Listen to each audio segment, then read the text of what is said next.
Polish forces have used tear gas and water cannon against migrants trying to cross into the country from Belarus. Videos showed migrants throwing stones and other objects at the Polish forces guarding a fortified border crossing. For weeks, thousands of migrants, mostly from the Middle East, have been gathering at the Belarus border in an attempt to reach the European Union. Belarus has been accused of pushing migrants to the border to try to destabilize the EU, a charge it denies. EU-Belarus relations have been severely strained since long-term leader Alexander Lukashenko declared victory in a discredited presidential election last year and tried to silence dissent by cracking down on mass protests and arresting political opponents. The EU imposed sanctions on Belarus in the wake of the poll and, along with the US, will step them up following the border crisis. There have been more than 5,000 attempts by migrants to cross the border into Poland from Belarus so far this month, compared to just 88 in the whole of last year, the Polish border agency says.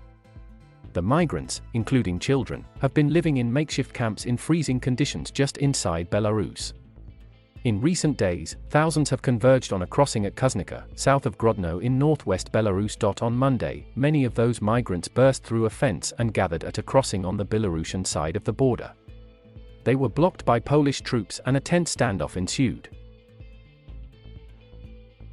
By Tuesday morning, Poland's defense ministry said its forces had responded to migrants attacking a border fence at Kuznica.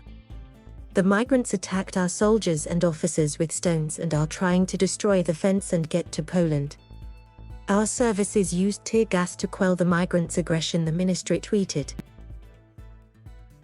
Polish police said an officer was seriously injured by an object thrown across the border and was in hospital with a suspected fractured skull. The police accused Belarusian forces of supplying migrants with stun grenades and standing by while they threw them and other missiles. But Russia, a close ally of Belarus, condemned Poland's use of tear gas and water cannons against the migrants, calling it absolutely unacceptable. Polish water cannon are being deployed because, here on the Belarusian side of the border, migrants started throwing rocks, bricks and branches towards the Polish forces. It's a scene of chaos which is continuing. It feels very much like a pre-planned provocation. It seems as if a decision has been taken on this side of the border to try and exact a response from Poland, and from the EU. This image is very much what Alexander Lukashenko wants to transmit to the world. Belarus has been trying to portray Europe as uncaring and uncompassionate, inhuman even. And certainly Belarus will use this to portray that image of Europe to the world. The trouble at the border came just as there were signs of de-escalation.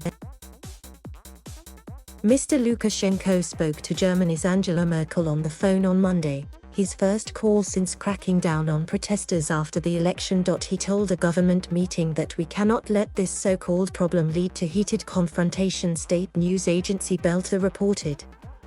Belta said Mr. Lukashenko and Mrs. Merkel agreed on further contacts to resolve the situation. The call came after EU foreign ministers agreed to widen sanctions against Mr. Lukashenko's government. The exact details will be confirmed later this week, but individuals and travel companies implicated in the movement of people through Belarus are expected to be affected. Iraq has said it will repatriate its citizens, starting with a flight carrying 200 people on Thursday.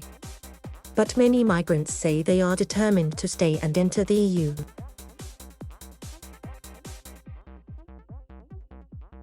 Thank you for watching. Please subscribe.